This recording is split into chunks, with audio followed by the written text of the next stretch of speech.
Hi guys, welcome back to the Revive Stronger podcast. I'm your host, as always, Steve Hall, and today I have Greg Potter back on the show. And today we're answering your questions, everything from should I ever try and catch up on sleep, to how effective are blue light filtering apps, and much, much more. So definitely stay tuned for that and enjoy. And remember, we still have tickets available for the London seminar that's happening on June 4th. We have tickets for that full seminar day where everyone will be presenting their extraordinary knowledge, and it's going to be a fun time. So definitely check that out if you are interested, and free. You don't want to miss out. Otherwise, let's get the chat underway. Cheers, guys. Hi guys, welcome to the Revive Stronger podcast. I'm your host, as always, Steve Hall, and hopefully you know who is on the other end, although you can't see him if you are tuning in over on YouTube, because we have some technical difficulties for Greg, but he is actually, and I was going to say, I think this is the 10th time Greg has now been on the show, which is pretty impressive. I don't think there's many guests we've had on that many times, and for good reason, because Greg has just a heap of knowledge, and he keeps coming out with great knowledge, and I always get clients and listeners coming and reaching out to me, and I'm saying this because Greg, I don't think I've told you, but people reach out to me saying how much they enjoy these episodes, so they are truly very valuable to people. And the last one was episode 293, 3 months ago. We talked about supplements to improve your sleep. So we have a bunch of Q&As that we're going to cover here, but we're just talking off air.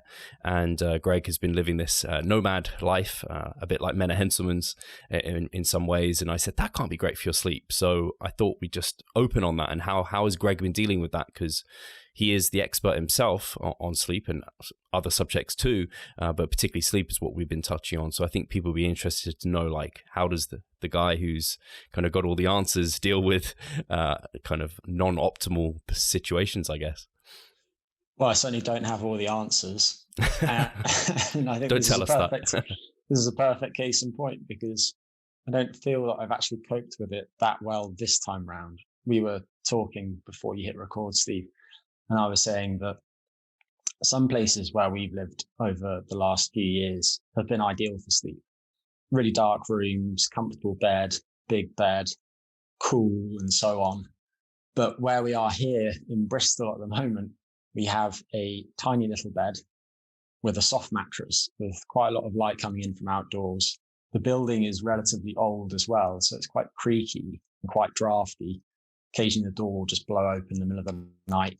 And so I've had 5 months of quite disrupted sleep, actually, and been in the midst of a relatively bad streak too, although I slept half decent last night. So I only say that because I think it's important to mention that even people who have a particular interest in certain subjects, so for me, sleep is one of those, might struggle with those behaviors at times. And you also have to bear in mind that there are quite big differences between people in how reactive their sleep is to different stresses. For some people, it doesn't take much to disturb their sleep, and there's probably a relatively strong genetic component to that, whereas other people will sleep deeply pretty much regardless of the circumstances. And unfortunately, I'm one of the former. Yeah, I think I am also one of the former. I think it becomes, I don't know if this is, I guess actually you've got more experience with this than me, Greg, but for me it became apparent because Charlotte can basically sleep through anything and have her sleep just like knocked sideways, and she's completely fine. Or at least her normal is like, it hasn't impacted her normal way of day to day, whereas when I get my sleep knocked, I notice it immediately the next day. It sounds quite a lot like Bex, to be honest. She could sleep through a hurricane. And I feel I can cope relatively well with disrupted sleep, in part because I have coping strategies up my sleeve. But I think regardless of how resilient someone is and how effectively they can use those sleeping strategies, disrupted sleep will catch up with you eventually. And I like the point on kind of, even though if someone has a deep interest in an area or what have you, we're all human. We all kind of have to live our lives, and life throws like various challenges at us. And so even Greg doesn't get like 100% perfect sleep every single night. Just like, I don't know, like me with my bodybuilding, like injuries and things crop up, whatever. I have to kind of face those challenges too. So it's just nice for that reality to kind of hit the listeners home a bit, I think, because I certainly have clients where they're like, oh, I had a bad night's sleep. Like they really stress about it when they get a bad night's sleep. I'm like, they're going to happen. Don't like it happened, like move forward now and see if you can learn from it. But yeah, I think that was helpful for the listeners at least. And I remember you reaching out to me last year, Steve, saying, I slept horribly last night. What should I do differently today? And I said, nothing. Yeah. And that was a large part because there wasn't anything momentous on that day. It's not like you had some key podcast or anything like that. It was just a regular weekday. But you then found out that the reason that you slept so poorly was, in fact, that you had COVID. Yeah. Oh man, those were fun times, and not at all fun times.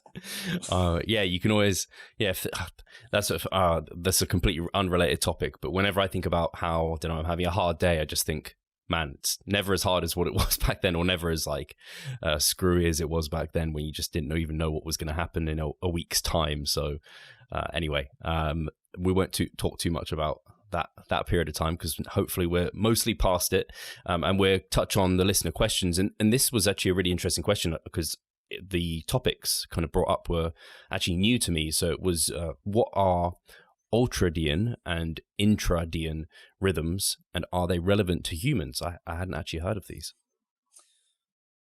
It's a good question. And we have lots of different biological rhythms. Most people are familiar with circadian rhythms, and those help us anticipate and adapt to changes in the environment each 24-hour day. So an obvious one of those is the sleep-wake cycle.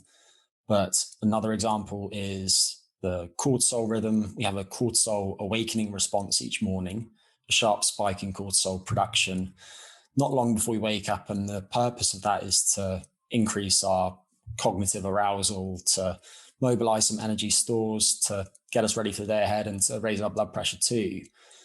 But we have other types of rhythms across a wide range of different timescales. Some of them are milliseconds long. So think of electrical brain waves. Some of them are actually weeks long. So you can think of the menstrual cycle. And ultradian rhythms recur more than once each day. So obvious one of these is the heart rate, but you can then think of sleep cycles. So we have sleep cycles that are roughly 90 minutes long. And if you're getting sufficient sleep, you might have something like 5 of those each night. There are also ultradian rhythms in growth hormone production. A lot of that takes place during slow wave sleep, or the deeper stage of sleep. And then there are ultradian rhythms in cortisol production too. And I mentioned that there's that circadian rhythm in cortisol too. And some of these ultradian rhythms are superimposed on circadian rhythms. So you have rhythms nested within rhythms, which sounds quite strange, but we'll come back to that. And then there are also infradian rhythms, and those are the slowest of the bunch. So I mentioned the menstrual cycle, but there are quite a few of these in other animals. You can think of hibernation in bears. You can think about sheep reproduction. So ewes are normally sexually active in the mid-autumn to the winter, and there are lots more of these. But as I touched on, these different rhythms interact. And in the case of cortisol, that's largely driven by activity in the HPA axis. But the melatonin rhythm is another instance in which there's a circadian rhythm. But in this example, the circadian rhythm is superimposed on an infradian one. So if you look at your body's melatonin production, then it changes over the course of the year if you live relatively far from the equator. And the reason for that is that your body's clock does respond to changes in the photoperiod, so how long the sun is up each day. And that will influence your melatonin synthesis. And that could have some downstream consequences on some other aspects of your biology too. So it seems that in practically all vertebrates, that change in melatonin synthesis duration across the year affects thyroid function. And it does so by affecting some enzymes that basically change various different thyroid hormones in a part of the brain, the anterior pituitary, that's very rich with melatonin receptors. And those changes in thyroid function drive some of those changes in reproduction across the year. In humans, it's quite hard to study infradian rhythms But there does seem to be a little bit of overlap between what we see in other animals and what we see in ourselves too. So if we start with the thyroid, then there was a meta-analysis published last year that looked at 20 studies, and it found that thyroid stimulating hormone levels are higher in the winter than they are in other seasons. There were differences in free T4, so levels of that tend to be a bit higher in the autumn than the winter. And then T3 seems to be a bit higher in the winter than in the summer. And the free T3 changed over the course of the year too, such that it tended to be lower in the summer than in the autumn and the spring. And the implication of that is just that if you regularly get blood tests, then you can probably expect some variation in some of those thyroid hormones across the year. However, it's quite likely that your medical doctor wouldn't recognize that. And the magnitude of these changes isn't huge, but it does seem to be there. So it's just something to bear in mind when it comes to interpreting blood tests. If you look at testosterone, then there are a few cross-sectional studies that have shown that men's testosterone levels are higher in the summer. And the levels of testosterone seem to correlate positively with how long the sun is up. So the longer the sun is up, the higher the temperature, the more testosterone men tend to have circulating. And you might therefore expect that some hormones that are upstream of testosterone, luteinizing hormone, FSH, might have some change over the course of the year too. And FSH doesn't really, but LH levels do fluctuate a bit over the year. And then there are some other changes in our biology too over the year. So one is mood. A lot of people tuning in will probably have experienced seasonal affective disorder. And that's just depressive symptoms that occur at specific times of year, so typically the autumn or the winter. And then those tend to disappear at other times of the year, so spring or summer. And there are lots of factors that could contribute to that. It tends to run in families a bit. It's probably slightly more common in women than men. And if you live at a high latitude, so you're quite far from the equator and the sun is therefore not up for very long each day during the winter, then you're going to be more at risk of suffering that. And unsurprisingly, one of the key treatments for that is light therapy. I know that we've touched on that previously, Steve, but basically you probably want at least 2,500 lux, ideally probably 10,000 lux from a light therapy lamp. And you want to use that for 30 to 60 minutes each day, ideally at the same time. And the morning is often the best time of day at which to use that. But then related to daylight, there's been some really interesting, and I realize as I'm saying all of this that some of this is quite arcane, but there's been some really interesting work looking at whether the moon might influence sleep. And that does actually plausibly seem to be the case. There's a great scientist at the University of Washington, I think he is, Horatio de la Iglesia, who's done quite a lot of work looking at pre-industrial people. And last year, they published some work looking at how people's sleep changes across the lunar cycle. And they looked at a group of people in Argentina with little access to electric lighting. And then they also looked at undergrads at the University of Washington, where he works. And what they found is that people fall asleep later and get less sleep on the nights before full moon. And that presumably relates to moonlight. And the size of this effect can be quite substantial. We saw this in both the pre-industrial people and the students, and they basically found that if you look at individuals, then the time which they fall asleep varies by somewhere between about 30 minutes and 80 minutes each night. And their sleep duration also varied by between 20 minutes and more than an hour and a half each night. And then finally, they found that there are actually two different rhythms here. So there was that lunar cycle rhythm that I mentioned there. So that takes place roughly every 30 days, slightly less than that. But the moon's gravitational pull is actually maximal twice within that period. So there's another roughly 15-day rhythm within it. And there actually seem to be effects of the gravitational pull as well as the light emitted by the moon.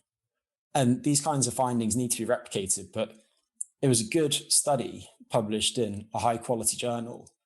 And the idea that moonlight and starlight can affect your sleep makes sense to me. You know, I see some biological plausibility. The effects of the gravitational pull would currently be quite difficult to explain, but I don't think that it's beyond the realms of possibility that they exist. And then with all of that said, we have to bear in mind that human biology is affected a lot by the social calendar nowadays too. An obvious example of this is holiday weight gain. A lot of people gain a small amount of weight each Christmas or Thanksgiving, and then the problem is that they never lose it. And they wake up 10 years later and all of a sudden they've gained 5 kilos. And they don't really notice themselves gaining the weight over time, but it continues to accrue. And then some of the changes that we experience across the year are also driven by, frankly, silly changes that are enforced. So one of these is daylight savings time, which we've been through recently. And each spring, the clocks spring forward. It's an easy way to remember it. And as a result, we tend to lose a bit of sleep. Might not lose exactly an hour of sleep, but certainly lose a little bit. And when that takes place, you see a spike in traffic accidents. Saline Vetter in the US has done some really nice work on that, showing that there's about a 6% increase in fatal traffic accidents in the US. And that tends to affect people more in the west of the time zone because of the way that the sun tracks across the time zone. But you also see a small but meaningful spike in heart attacks on the transition to DST. And it probably affects people's workplace performance too. There's a guy, Christopher Barnes, who's done some great work looking at the effects of sleep in the workplace. And he's basically found that people are more likely to so-called cyberloaf, which is just wasting time on the internet when they should be working after the daylight savings time transition. So we have lots of different biological rhythms, and we have rhythms within rhythms. And I won't go into fractals and timescale invariance, but there's another discussion to be had related to that, because basically if you see a disruption to these relationships between the rhythms, then that often predicts subsequent chronic disease. And people such as Frank Shear have done some really interesting work on that, but that is quite deep in the rabbit hole. So I'll shut up now. That was fascinating. It led me to a few thoughts, but like I said, my actual understanding of this isn't I haven't actually heard it spoken about a huge deal. I don't know if it's actually relatively new, or if it is just because it's quite rabbit hole, like it's quite in depth stuff. But one of the things it made me think of, and I think I have heard of it talked before, is like people talk about, oh, summer is when, I don't know, I think people actually talk about like summer is when you should be cutting, whereas like winter is when you should be bulking. I don't know if like there is any practical take homes from these different rhythms. And I guess also you mentioned kind of the differences between winter and summer, and I guess it depends. I guess those studies were done maybe in the like Europe, and versus like if you're in Australia, maybe it's the opposite. I'm not sure. Yeah, it's a good question. And I think we have to bear in mind that a lot of what I just spoke about relates to circadian biology, but there are lots of other factors that you should consider.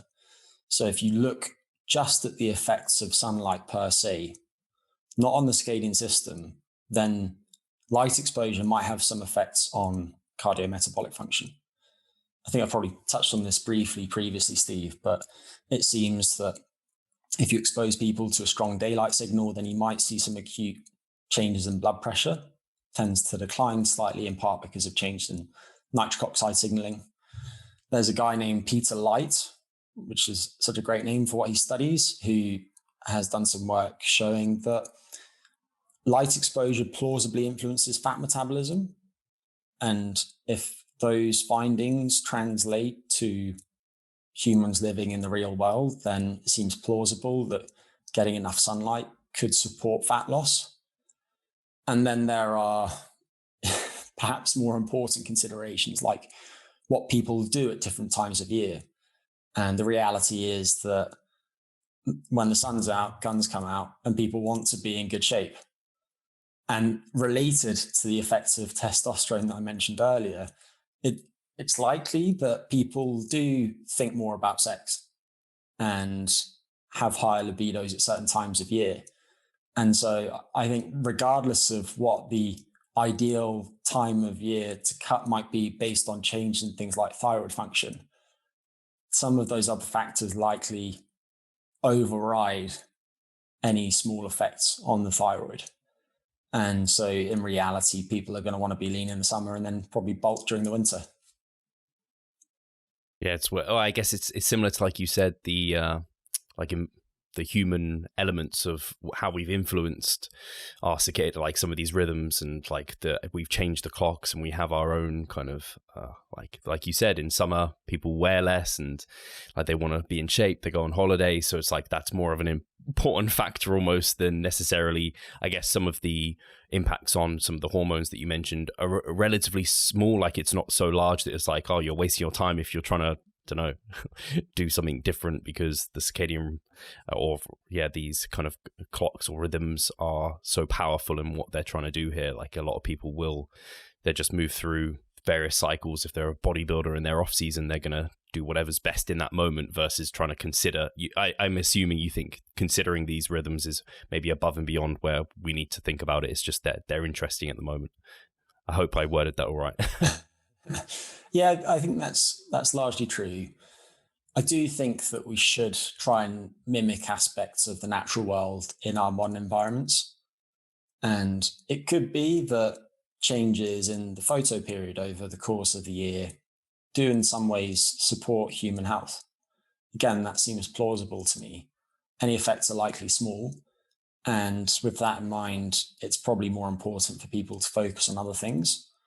But maybe when the sun is down, you somewhat reduce your lighting indoors, unless you're trying to shift your circadian clock in a certain direction, unless you're trying to fall asleep earlier or fall asleep later, for instance. And that will have some other positive effects too. So if you look beyond your health and your performance, then keeping the lighting low is going to be good for things like your electricity usage, which I know is on people's minds at the moment, given the quite surprising increases in the cost of fuel and so on at the moment. Hey, Pascal here. I just quickly wanted to remind you of our online coaching service. At Revive Stronger, we put a huge emphasis on the personal aspect of our coaching. And if you want to take your physique and knowledge to the next level, hit the link in the description below. For sure. Awesome. If there's nothing else on that, Greg, I think we can move to the next question, which is how much do sleep requirements actually vary between individuals, and what influences our sleep needs? How much sleep we each need depends on a few factors. Unsurprisingly, one of these is genetics.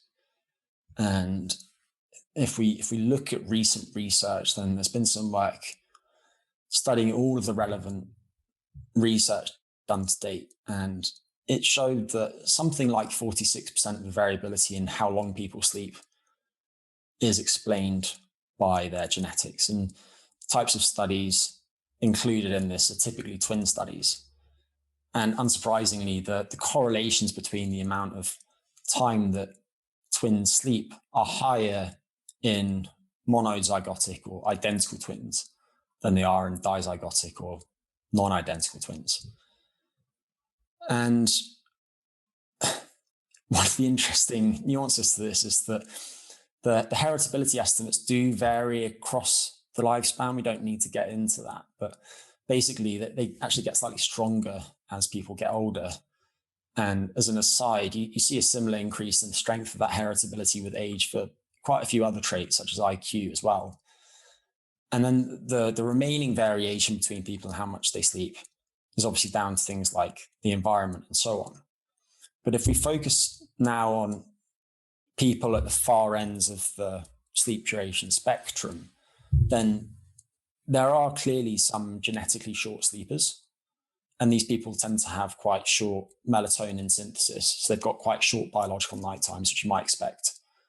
Their core body temperature minimum occurs a bit earlier than most people. And that tends to be in the second half of the sleep period. And then they also tend to have slightly earlier cortisol peaks. So basically they're ready to go a bit earlier in the morning. And sometimes this runs in families. There's a condition is probably the wrong word, but there's a phenomenon named familial natural short sleep. And these people seem to need something like 4 to 6.5 hours of sleep per night. And importantly, I say need because they don't clearly have any daytime sleepiness or impairment as a result of that short sleep. And there have been a couple of instances of mutations in genes that seem to contribute to very short sleep. And the first of these was found by some scientists at UCSF. And they found a mutation in a gene named DEC2. And the people on average slept about 6 hours and 15 minutes each night. And they then looked at a mouse model of this genetic mutation. And they found that the mutation seems to lead to reduced sleep need. And the sleep in these mice is slightly broken up as a result too. And then if you deprive the animals of sleep, their sleep rebounds less after the sleep.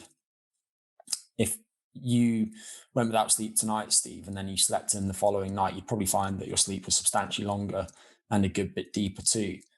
And these mice don't seem to have that same type of response. And that might be because of some effects on the neuromodulator named hypocretin or orexin, which promotes wakefulness. And then more recently, there was some more work by the UCSF group that found a mutation in a beta adrenoreceptor that leads to very short sleep. So this was the shortest sleep identified. It's about 5.7 hours per night. And it's no great surprise because we know that adrenaline signaling does affect sleep.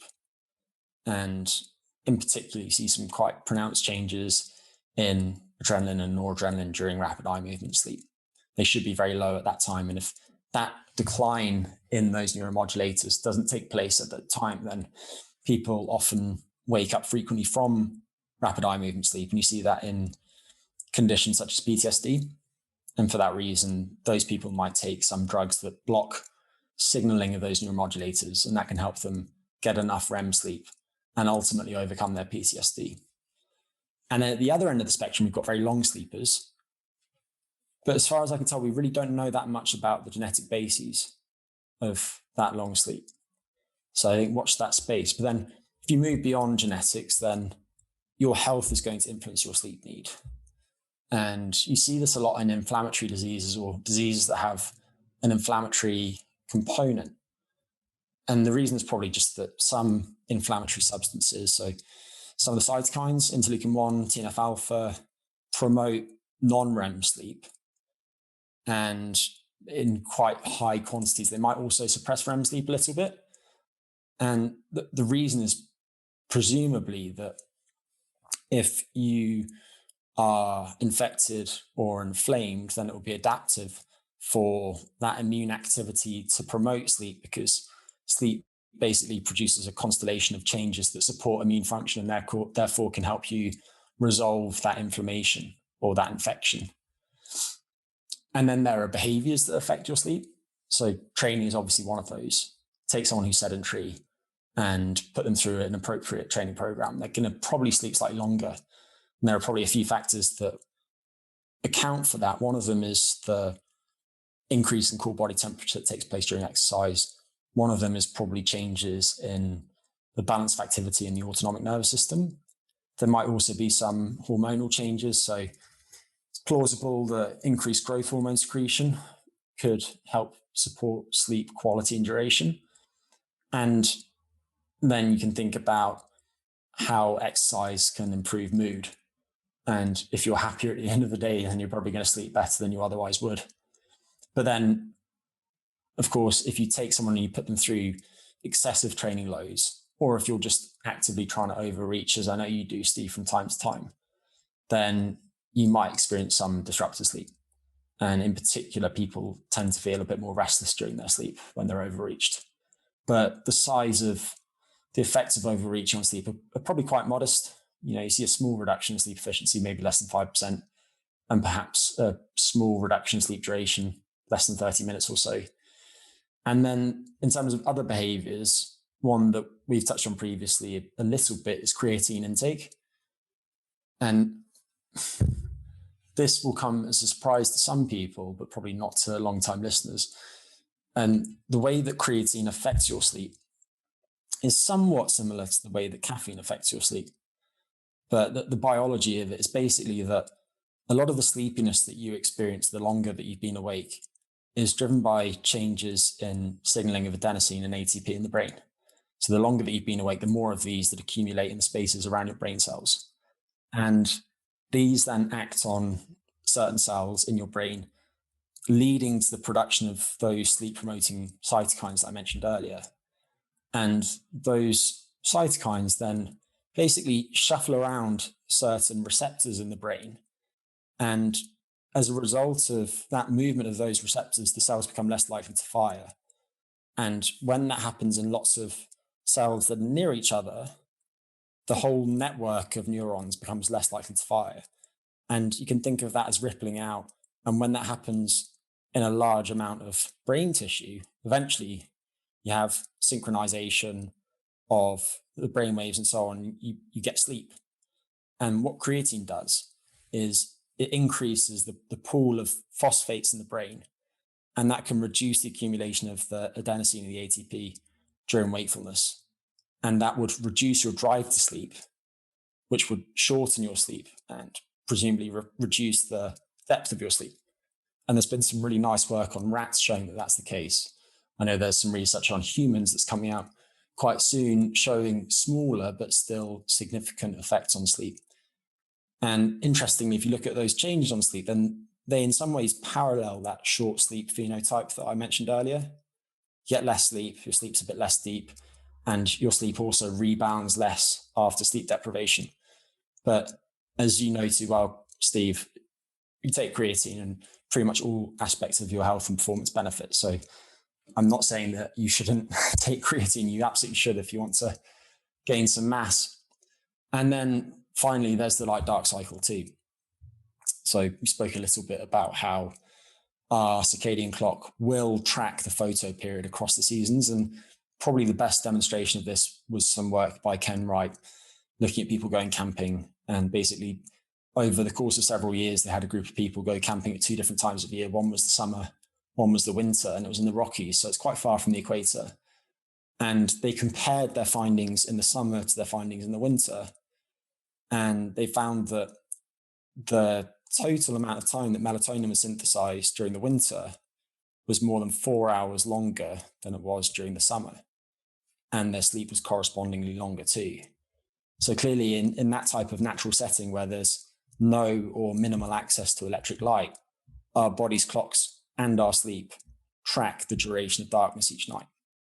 And then, of course, there's the effect of the moon that I mentioned earlier. So again, quite a few factors at play there, but there's a very, very, very long way of saying that the amount of sleep that we each need varies a fair bit between us, but it also varies a fair bit within us. No, I think that's very well said. And the more I learn about anything that influences the human body, the more I realize, like, at least how big of an impact genetics have. They are like literally the makeup or the foundation for everything. And then it's like everything else can obviously influence that. But like genetics are you're not going to pull yourself too far away from what you're genetically set up to be in a sense. So that's really interesting. And I guess the way I think about this, if this is right, Greg, is like, for example, there's a bunch of different exercises you can do for your quads.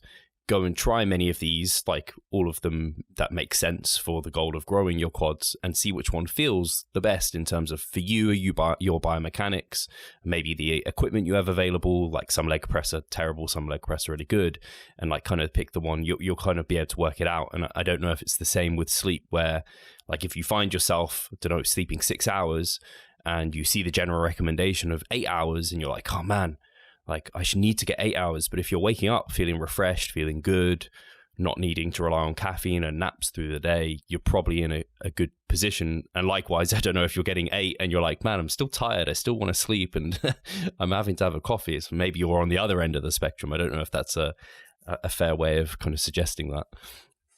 Yeah, and I'll just continue your analogy just because I feel like it, let's be honest.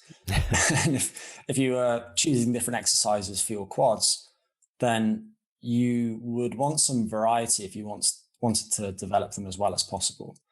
So maybe you could just do hack squats and you could build good quads that way. But maybe you wouldn't develop your rectus femoris as much as if you also included leg extensions. And so by including a variety of exercises, you ended up with more complete quad development from the proximal quads, the distal quads, and all the different heads of the quadriceps too. And by the same token, if you wanted to maximize the quality of your sleep and perhaps its duration too, then you wouldn't just want to focus on your light exposure. You'd also want to do the exercise and so on too. I think that's really well said. You didn't actually touch on it, Greg, and I wonder if this is true at all. But I know, like ATP, which is the energy we use. I remember, I think somewhere it may have been in Why We Sleep. Essentially, the more ATP you use through the day through exercise or like intensive work or what have you, the kind of waste product of that is the adenosine, which is the I don't actually know what you call that, a chemical that leads to like sleep pressure build up. And so the more energy you're burning through the day or more ATP you're using, the more sleep pressure you get. So the more you probably need to sleep. Is that a fair kind of way of talking that through? I don't think you said that. Yeah, absolutely. I think ATP or adenosine is technically a nucleotide. And as you were touching on there, you want to use your brain in lots of different ways. So going back to what I was saying about the fact that specific activities are driven by different parts of your brain. And when you get lots of activity in a given part of your brain, you end up with changes in signaling and accumulation of adenosine and ATP, and thereafter cytokines that lead to a form of local sleep in the neurons that have been very active. And that then spreads through neural networks, leading to more global sleep. So if you keep that in mind, then if you wanted to maximize the electrical quality of your sleep each night, it makes sense to use your brain in lots of different ways. So if you're thinking about your exercise, then for sleep, I think it's plausible. This certainly hasn't been well studied. I don't know if it's actually been studied at all. And this is speculative, to be clear. It could turn out to not be the case, but I think it's plausible that if you combine some resistance training with some exercise that demanded a lot of your balance, with some exercise that focused on mobility above and beyond what the strength training does, with some exercise that demanded a lot of your cardiorespiratory system. And because of all those different exercise categories, and this is probably especially true if you're doing lots of different movement patterns, so doing upper body exercise and lower body exercise and so on too, then you're going to use more parts of your brain in different ways, demanding lots of those different parts from an energetic perspective. And you might therefore ultimately better support your sleep quality. But that, of course, assumes that your goal with the exercise is to maximize the positive effects on your sleep. With that said, I think if your goal is general health and you want to look good, but you're not just trying to build as much muscle as possible and be as lean as possible, then I think it makes sense to have a relatively rounded exercise program. You can actually think about your exercise too in terms of your lifespan. You can look at the decay rates of different biomotor qualities, decay rates of maximal force production, power in different movement patterns, cardiorespiratory fitness, and so on. And you can then think, well, when I'm 80, I want to still be functionally independent. So how much of a buffer do I need to create now that I'm 32 years old, as I'm starting to slide down towards that number of 80, so that when I am 80, I can still get out of bed by myself each day and so on, and not have to rely on anybody else. And that's why when you're our age, Steve, you want to be big and strong and create plenty of what some people, I suppose, would call something like physiological headroom, so that you've got a lot of capacity, even if you hurt yourself in the future. And fortunately, mate, I think you're going to be all right. That's good to hear. And in terms of, I'm thinking as you were talking there with the different like physical things you could be doing to promote potentially, or I guess hypothetically, better sleep. I was thinking CrossFitters must they'd be a great person to look at in terms of their sleep quality. I guess there's lots of many factors, but because they do such a wide variety of different physical things, they must have decent sleep. Yeah, the issue at the same time, though, is just the total load. So we spoke earlier about how overreaching can impinge on your sleep. And I look at CrossFitters and I think, a lot of them are probably quite close to that ceiling. Yeah. And then you also have to bear in mind the health of your musculoskeletal system. You want to build these capacities as much as possible while preserving your joints and so on along the way. And I think that's actually a really important consideration for a lot of people, especially if they love the particular activities that they're doing and they want to be able to do them into later life. I think it's too easy to be gung-ho when you're relatively young, and for that to come back and bite you in the arse in the future. I'm sure that there are a lot of professional bodybuilders who in their twilight years are having quite a hard time, maybe even using crutches, because they've just absolutely ruined their joints along the way. Yes, yeah, absolutely. And I think that a lot of the listeners know how much of a proponent we are here at Revive Stronger of a very safe, good technique, and not just like adding load for the sake of load. So hopefully many of our listeners will be those ones who aren't looking back in many years thinking, why did I do that as a teen or a like young 20-year-old or what have you. So, but we'll get to the next question. Otherwise we won't make it through all the questions here. So we have, I think this question is probably a little, no. So I'll just ask the question. If I get 8 hours of sleep and feel fine, does it make a difference if it starts at 10 p.m. or midnight? I'll keep my answer shorter, Steve, don't worry.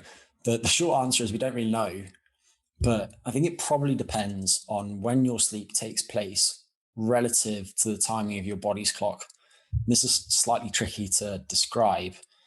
So thinking about this earlier, and we can think about this really simple thought experiment. So if you imagine that there are two parallel universes, and bear with me, this is going to sound ridiculous, but in one of them, your biological nighttime, so when your pineal gland in your brain is synthesizing lots of melatonin, starts at 8:30 p.m.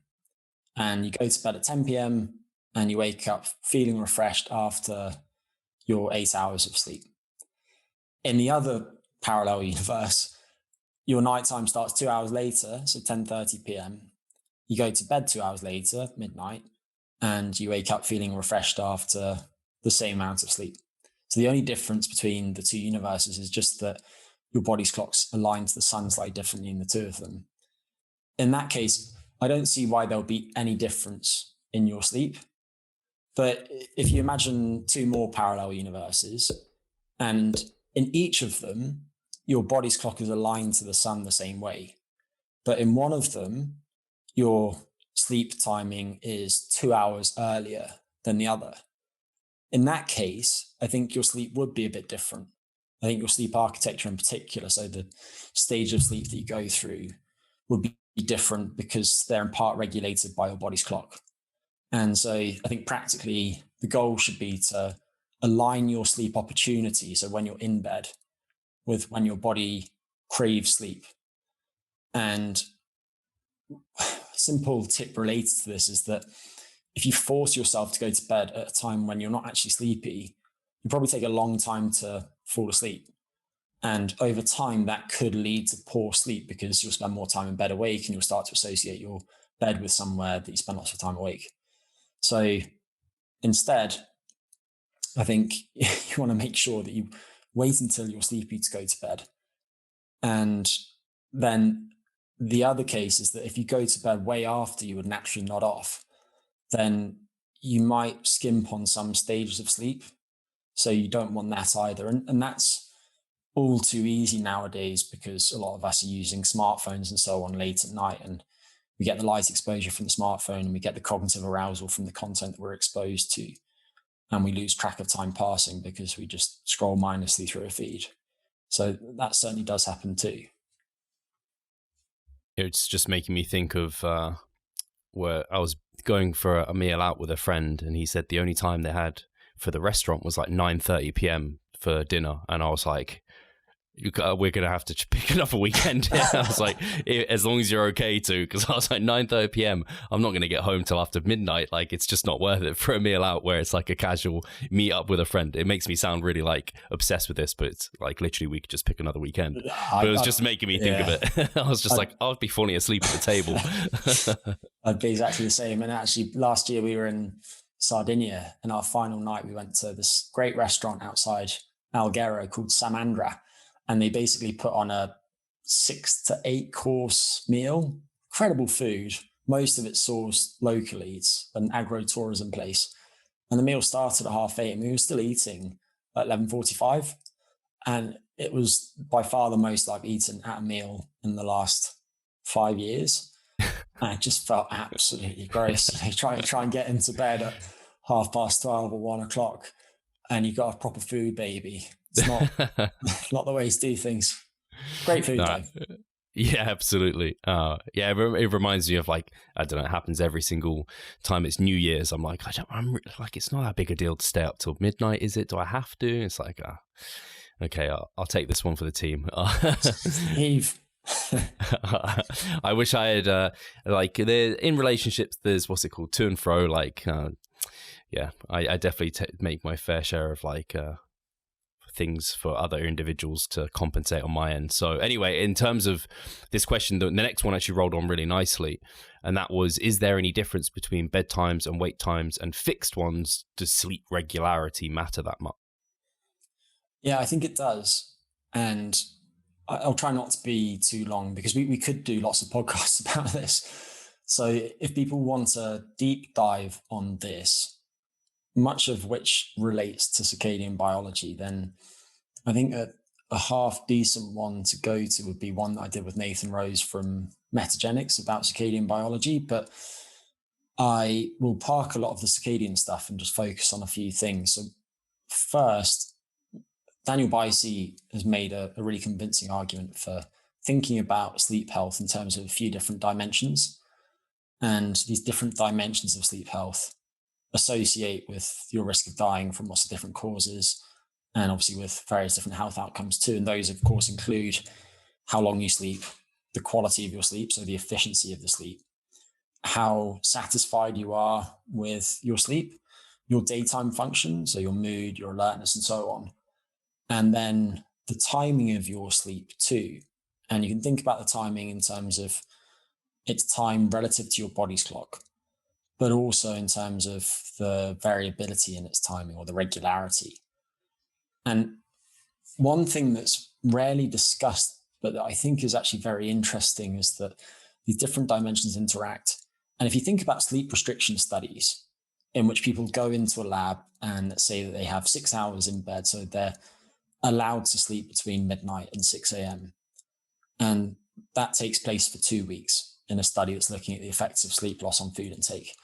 Well, in that case, the person has perfectly regular sleep, and you're also improving the quality of their sleep. And so given that a lot of these sleep restriction studies actually inadvertently improve the regularity and the efficiency of sleep, my guess is that some of those studies underestimate the effects of real world instances of sleep loss. But if we just park that, then I'll try and give a relevant example of the importance of sleep regularity. One of them, and I was speaking to Danny Lennon on his podcast about some of this stuff recently, is that people who have more regular sleep tend to have greater weight loss success. There was some nice work on the PrediMed study that showed this. They basically found that people who had more variable sleep timing ended up losing less weight. And there are probably a few different reasons for that. But I think one of them, which is likely to play a small role, is just that the more variable your sleep timing is, the more variable your diet timing is likely to be. And that diet timing is itself probably important. And related to this is just a guess. Again, I'm being very speculative today, but I think the degree to which irregular sleep is a problem probably in part depends on how irregular it is relative to the timing of your body's clock. So if the timing of your biological night was perfectly fixed from one day to the next, but the timing of your sleep varied, then that might be different from if the timing of your biological night, so your body's clock, was shifting around each day, and the timing of your sleep was shifting in perfect lockstep with that. Anyway, I think regularity is especially important in some contexts. We've spoken a bit about insomnia before, Steve, and we've spoken a bit about stimulus control specifically. And when treating people who have insomnia, having a regular sleep schedule and specifically a regular wake time is key for a few reasons. One of which is that it helps with the function of your body's clock, because your sleep timing gates your exposure to things like light and food intake and so on. But also, if you wake up or get out of bed at exactly the same time each day, then if that doesn't quite allow you as much sleep as you could get, you're going to build lots of pressure to sleep during the daytime. That's going to help you fall asleep quickly and stay asleep at night. So there's certainly a time and place for alarm clocks. And then another instance in which I think regularity is key is certain circadian rhythm sleep disorders. So if you think about shift work disorder, which is quite common, something like a quarter of shift workers experience it, then these people have quite bad insomnia at times when they try and sleep. And then when they're awake during the day or during a shift, they can be really sleepy. And the reason, of course, is that they're trying to engage in those behaviors at the wrong biological times of day. And as a result of that, they experience all sorts of problems, health problems, higher risk of accidents, and various different costs related to those issues too. And the way that you treat shift work disorder is in part by anchoring sleep within a relatively fixed period, ideally that overlaps both on work days and non-work days too. But then the last thing that I'll add is just that your bedtime should vary a little bit according to your sleepiness. So you can control when you get up in the morning, but you can't control when you feel sleepy. So again, only go to bed when you are in fact sleepy. But if you're giving yourself strong time cues each day, spending plenty of time outdoors in daylight, having regular meal times, ideally having regular training times too, then you probably feel sleepy at a very similar time each night. That's really interesting. And I think like a lot of the listeners are probably similar to me in that they have quite regular routines and things because it lends well to bodybuilding in that sense. And so you do find you get kind of sleepy at regular times. But it's interesting you said that there can be a little bit of variance because, I don't know, sometimes I'm not sleepy at 10. And so like I stay a bit longer awake and I don't know, it's 10:30. Is there a window you think where in terms of regularity, like it's not specific to like 10 p.m. and like 8 a.m. say, is there like a 30-minute window or is there, and that might just be kind of hypothetical on your end, I guess. I don't think so. We could look at those lunar cycle data from earlier and say that, well, in that natural setting, the sleep onset is likely to vary by a certain amount each month. And maybe that amount on average is something like 45 minutes in pre-industrial people without access to electric lighting. But presumably a lot of people in artificially lit modern environments are going to have more control over their light exposure. Maybe they use things like blackout blinds in the bedroom too, that minimize any influence of the moon on their sleep outside of that possible effect of its gravitational pull on their sleep. And so maybe the variation is likely to be smaller. My guess is that it probably will be for a lot of people, especially people who are relatively neurotic about getting sufficient regular sleep, such as a lot of people listening to this. Hi guys, Steve here. Just wanted to take a moment of your time to remind you of our online coaching service. At Revive Stronger, we pride ourselves on providing personalized service that will take your physique and knowledge to the next level. If you're interested, check the description and sign up. Awesome. And it kind of ties into the next question, actually. And it says, should I ever try and catch up on sleep? It's a really good question. And it's one I've thought a bit about over time. And my perspective's probably shifted a bit on it, but not that much. Again, your goal should be to match your time in bed to your actual sleep capacity. So a lot of us have regular lifestyle-driven sleep loss. Maybe you have to wake up to an alarm clock before work, for instance.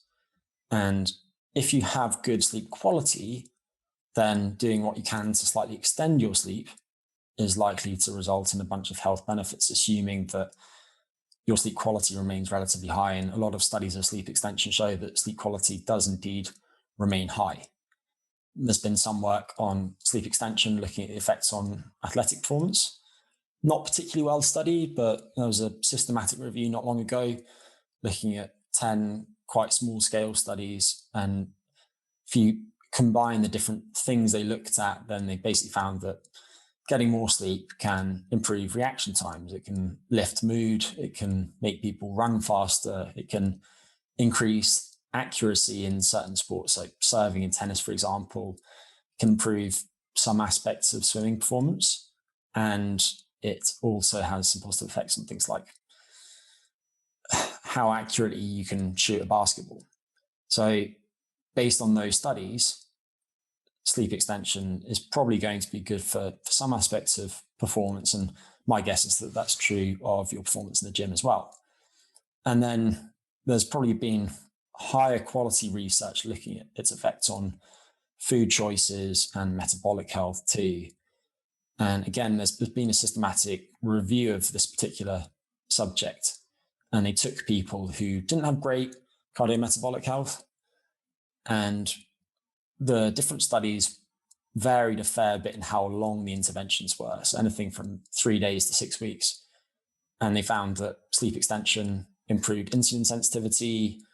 It improved their food choices. So it reduced their appetite, but they also had fewer cravings for sweet and salty foods.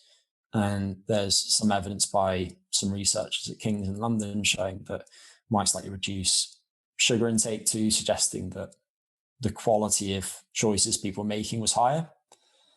But the most interesting study on the subject, in my opinion, was published very recently by Ezra Tsali, who's at the University of Chicago. They've done a lot of great work on the subject of sleep and eating behavior and body composition. And they took 80 overweight young adults who weren't getting enough sleep. So these people were regularly getting less than 6.5 hours of sleep per night, going by data coming from Fitbit-like devices. And they split them into either a group that just carried on as normal or a sleep extension group that tried to get at least 8.5 hours in bed per night. And only for 2 weeks. And they basically found that they slept longer, so about 70 minutes. And whereas the control group, who carried on sleeping as they were before, slightly increased their energy intake and body weight, so 115 calories more per day, and they gained not much at all, but about 0.4 kilos over the 2 weeks. The sleep extension group reduced both. So they ate about 150 calories fewer each day, and they lost about 0.5 kilo. And that doesn't sound like much, but one of the points that they make in the paper is that if you look at Kevin Hall's dynamic prediction model, which isn't perfect, but he's a brilliant scientist, and I think that that particular model has a lot of merit, then if you sustain that difference in energy intake over time, then after 3 years, that will predict a difference between the groups of 12 kilos. So getting enough sleep on a regular basis could quite meaningfully affect your body composition too. And then another instance in which I think it makes sense to get some more sleep is if you know that you've got a period of insufficient sleep coming up. This is often referred to as sleep banking. Really, it's the same thing as sleep extension, but the analogy is just that if you imagine that each minute of sleep that you get is £1, and you're trying to accumulate as many pounds as possible in the coming weeks, then if you know that you're not going to be able to save much next week because you lose sleep, you try and bank more pounds this week by extending your sleep. And there's been some work showing that if, for example, you have people bank sleep, so they get 10 hours in bed per night for a week before a period of sleep loss, then their cognitive function is much better than another group that just has their habitual sleep. So I think if you know that for whatever reason your sleep's going to be a bit screwed in the coming weeks and you can get in a 1 week block of banking some sleep, then you're going to buffer yourself against those negative consequences. And then the final thing I'll add is just that some people shouldn't try and catch up on sleep, even if they don't feel they don't get enough sleep. even if they feel they don't get enough sleep. And that's especially true of insomnia. One of the strange features of insomnia is that in many instances, having people who have insomnia spend less time in bed makes them get more sleep. And the reason is that the improvement in their sleep quality more than makes up for the reduction in time in bed. And so for that reason, bedtime restriction therapy or sleep restriction therapy can actually make people who have insomnia get much more sleep than they otherwise did. And importantly, the quality and regularity of their sleep improves dramatically too. I find it the banking element really interesting, because I always think how, like, and the money analogy is great because like that, if that worked, I'm the thing I'm interested in is whether it works in practice. Like, I'm trying to think, if I was well slept and I had ample sleep, could I force myself to sleep longer than my body wants to, or am I just actually at that point making up for past lost sleep? And that's where I'm seeing the improvements. I don't know if that makes sense. What I'm kind of questioning there, can you effectively? So I guess the research has shown it that you can effectively like bank extra sleep. Well, I think it's not banking sleep, by which I mean sleeping more than your sleep need. I think it's making up for previous sleep loss. And there has been some really interesting work recently, just looking at somebody's sleep capacity. So having people come into a lab and literally just sleep as much as they can sleep for a period of a couple of weeks. And one of the studies on this looked retrospectively at a couple of different data sets. In one of them, they were allowed caffeine and spent some time outside of the lab. In the other one, there was no caffeine and they spent the whole time in the lab. And they basically found that in these relatively healthy young people with good sleep quality, when they first were allowed to just sleep as much as they could, they slept a long time, like substantially more than 10 hours a night on average. Wow. And after about a week, their sleep stabilized at about 8.25 hours or so. But there was quite substantial day-to-day variation in their sleep capacity. And obviously, those conditions don't perfectly mimic what happens in real life. But the point is that these people were able to sleep substantially more than they did in the real world. And there seems to be a background of sleep loss in most people. Yeah, that makes a lot of sense. Have you got time for the last two questions? Yeah, no worries. Cool. So the next one is, to maintain consistent bedtimes, should I cut down on weekend catch-up sleep? Again, it's hard to tell, but probably a bit for most people. And some of this relates to the construct known as social jet lag.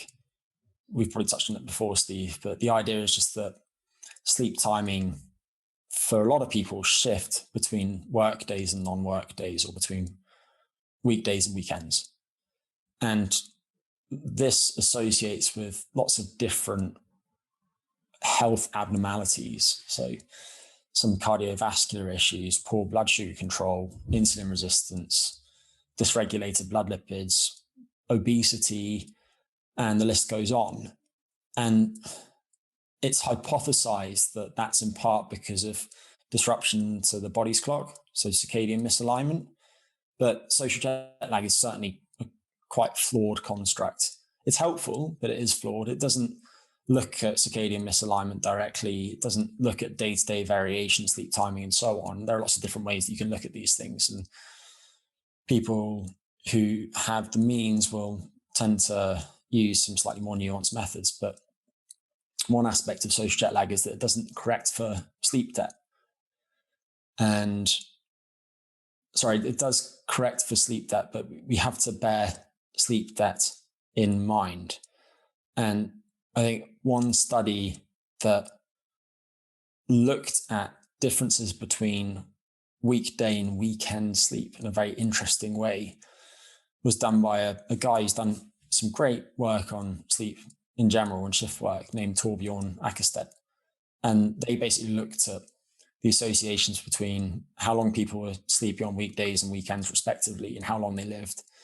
And they found that when people consistently got either 5 hours or less of sleep per night, or 8 hours or more sleep per night, they were more likely to die than when they consistently got 6 to 7 hours per night.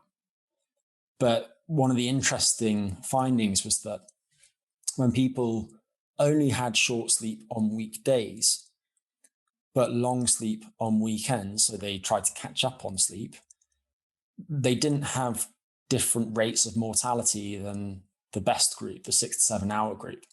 So that suggests that in that instance, trying to catch up on sleep and the total amount of sleep that you get over time is in some ways protective against your risk of various different chronic diseases.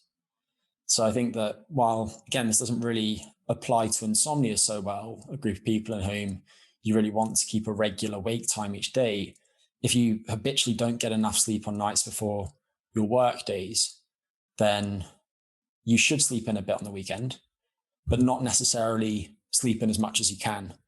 And I can't give exact numbers without context, but again, I was just thinking about this before, and I'll just use an example. So let's say that you get 7 hours in bed during the week, but you feel that you need 8 hours in bed.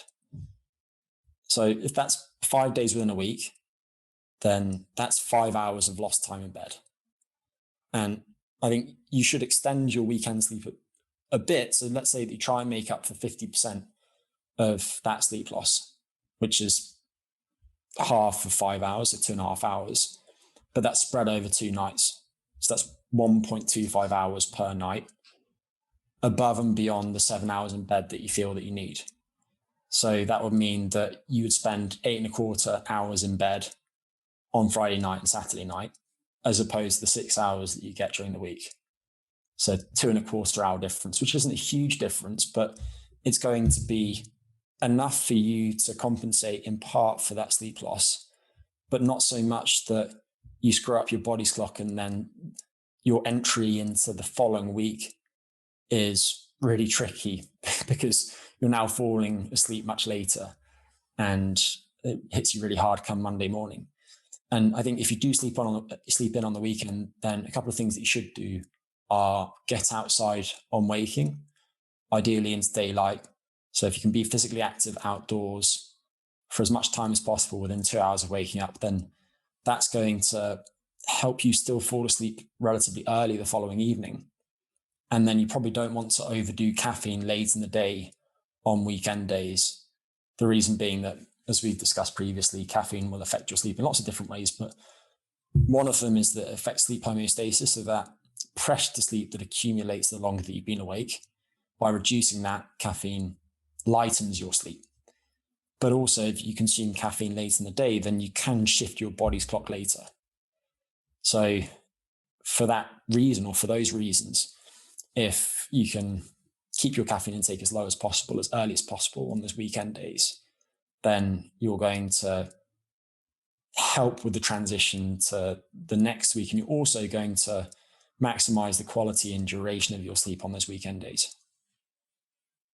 Perfect. I think that makes a lot of sense. And it's quite nice because it falls in line with, I don't know, a lot of things where it's like, it's not black and white perfect. You can like fall within a range. You just don't want to take it to extremes. So like you don't want to catch up, like you said, the number, like that 5 hours over on the weekend, but you can catch up some, which I think probably practically a lot of people end up falling into that sort of, but they don't aim to make it up all of it, but they just naturally kind of make up a few hours. So that's great. One more question. Cool. So this last one is, how effective are blue light filtering apps? Again, not very well understood at all, but using these products does seem to reduce the amount of short wavelength light that screens emit. And short wavelength light is particularly effective at shifting the timing of your body's clock and having some other so-called non-image or non-visual functions too, non-image forming or non-visual functions. But one of the earlier studies on this was done by Deborah Skeen, who's at the University of Surrey, who is a lovely lady. I did a little bit of work with her during my PhD, and they looked at light emitted by iPhones, iPads, and Kindles. Obviously, these are previous versions of those that were displaying identical text on the screen. And then they also looked at light emitted while people were playing the game Angry Birds. which I guess around 2014 or so was pretty popular. I don't know if it still is. And finally, they looked at the effects of either wearing blue blockers, so blue blocking glasses, or an app which is a bit like f.lux, which is a widely used app, which pulls short wavelength light out of the screen when the sun is down. And they found that all three of the devices produced quite similar short wavelength rich light when showing the text. So the spectra of the devices, the spectra of the light emitted by the devices is quite different from what a lot of us would experience from other light emitting devices or other forms of light exposure. And it's different in a way that can be particularly alerting and particularly disruptive to the body's clock. But then they also found that both the blue blocking glasses and the app reduced the amount of short wavelength light that was emitted by them. So based on that, the glasses and the app certainly are able to do that. All the glasses and the apps are going to be different, but if you wear blue blocking glasses and you don't see much blue while you're using them, then that suggests that they're probably doing their job. And my impression is that a lot of the apps on the market do the job very, very well as well, because the screens tend to look quite orange. The problem, though, is that some people really don't like these apps. And there was some research last year looking at this, and they took young adults, is probably the wrong way to put it. These people were just 19 on average, but they took these young people who were either using smartphones or laptops within a couple of hours of bedtime, and they had them download f.lux. And the software was only activated in half the people, but the people didn't necessarily know that. And they found that the people in the group with the software that was activated didn't experience any change in their sleep, whether they looked at their sleep objectively or they looked at self-reports of their sleep, and they didn't experience any change in measures of mental health either. What they did find was that the people who used the software in the active mode found it really distracting and ended up just disabling the software much more often than the controls did. So overall, I think if you don't mind these different apps, and I don't, I've used f.lux for years and I use night shift mode on my iPhone, then there's no harm in using them as far as I can tell. I would recommend that, even if any effect is either negligible or non-existent. My guess is that there probably is an effect in some people, but if you're spending a lot of time outdoors during the day and you're sleeping in a dark room, so you've got really strong light-dark cycle, then any effects of a bit of light from your devices shortly before bed are probably going to be quite small, because all of that high intensity, short wavelength, rich light during the day has pretty much negated any small effects of the light at night. Sorry. No worries. I was just going to a close anyway. So the only other thing just to consider is that people do vary a lot in how they respond to light at night. Sean Youngstead's done some great work on this. If you look at people of a given age and biological sex, there's huge variation in the degree to which relatively small amounts of light can suppress melatonin synthesis. So you might be somebody who is quite sensitive to light at night, in which case using these types of software downloads might be more helpful for you, whereas someone else who's not so sensitive might experience small effects. Final thing that I'll just add is that in general, young people are probably more responsive than older people. Probably a few reasons for that. Some of those relate to pupillary responses. Some of those relate to the quality of the lens. So as people get older, their eye lenses tend to yellow a bit, and that can interfere with the transmission of certain wavelengths through the lens and so on. So if they didn't see any effects in these young people, then I imagine they wouldn't see any in older people either. But just bear in mind that you might be one of the sensitive folks. And if you can't spend lots of time outdoors during the day, then maybe using software such as f.lux is more helpful for you. Very well said. I thought it was very interesting also to hear about the people who found it a nuisance, because in my experience, I've had f.locks, I don't know how many years, for ages, and I'm very used to wearing my blue light blockers at nighttime. But Charlotte, on my partner, on the other hand, she always gets frustrated. I very rarely are we watching something on like a laptop screen, but whenever we do, she always wants to turn it off, and I just put my glasses on, so it's fine. But once you get used to it, it's kind of there. And the other thing you mentioned with the blue light blockers is I have had various kind of pairs, and particularly did we freeze for a moment? Yeah, just when you said particularly. I can't remember particularly. What was I saying? Sorry, glasses. You've had various pairs. Yes. So yeah, particularly the clear ones. I've owned some clear ones, and I think they became popular because like they just look more normal day-to-day living. And obviously when you're watching screens and things, it doesn't change the color so much. But then you just see all the blue. And I don't think those, and maybe there's some placebo for some people, so I'm maybe crushing their dreams now. But you want the orange ones. I found they actually make quite a big difference. So, but yeah, this has been super interesting, Greg. Thank you as always for coming on and answering everyone's questions. Pleasure. Keep crushing those dreams and crushing those weights, mate. I definitely will be. And thank you guys as always for submitting the super interesting questions that I'm sure I'll get Greg back on. So if you do want to keep your eye out for when I put out a question box, Greg will always share it on his Instagram, and I'll be sharing it over on mine. That's probably where I'll be getting the questions. And we appreciate you as always, and we'll talk to you soon. Take care. Oh, actually, one last thing. I must have just got knocked because I can't see you, Greg. Anything on your end you want to let people know about? Any projects or anything exciting? No, I don't think so. Not right now. Not things that I can necessarily talk about. But yeah, people can reach me through the usual channels. So at Greg Potter PhD on social media. I actually, God forbid, started a TikTok page. And I think that I have a grand total of about 4 followers right now. So if anyone wants to bump that up to 5, you can do that. But on TikTok, I'm just sharing sleep-related tips at the moment. It's only nice. For that. And then otherwise, I might be doing a bit more coaching now. So I haven't really had any capacity to do coaching for a while, but in case anyone listening to this needs help with their sleep, and my coaching is always about more than sleep. I try and coach the whole person, not just their sleep.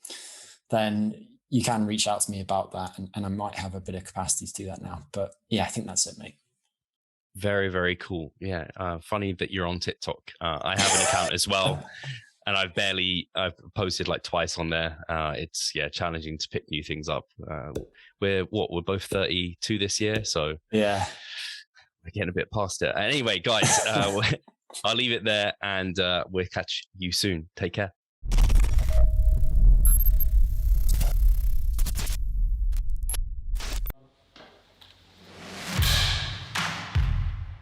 So I'm Steve Hall, founder of Revive Stronger and a coach of Revive Stronger. My name is Pascal Flor. I'm the co-owner of Revive Stronger and also a coach, of course. Revive Stronger has probably been going solidly for 3 years, roughly about 3 years. Revive Stronger, to me, it is becoming kind of my child, my foster child. It's the gathering and getting together of like-minded people. We've been expanding the coaching team, which is helping us help more people. But each coach can only help a certain number of people. Right now, it's all over the place. We have YouTube, we have Facebook, we have Instagram, but there isn't that community aspect behind that. And so the next step for us is developing a membership site. So basically, we want to create a family and a community that is then benefiting from another. A really cool community for people within our little niche is going to be a website. They will get early access to our podcast. You can access us, ask us questions. The community aspect, we have a forum there. You can ask questions, but also you can log your journey. There's also going to be courses on there. Courses, presentations on different topics. Discount of past seminar footage. We will log our journey as well. We'll start vlogging. We're going to have documentaries. Our entire athletic journey. Furthermore, they get access to an exercise video library. The exercises that we love for hypertrophy and maximizing hypertrophy, we're going to go through those in depth, telling you how to execute them. We kept them concise and also mobile friendly so that you can watch them in between your sets. I'm super excited to grow this community. The amount of value that we're going to be delivering is huge, and I'd love you to be part of it. You will get so much out of that. I'll see you inside.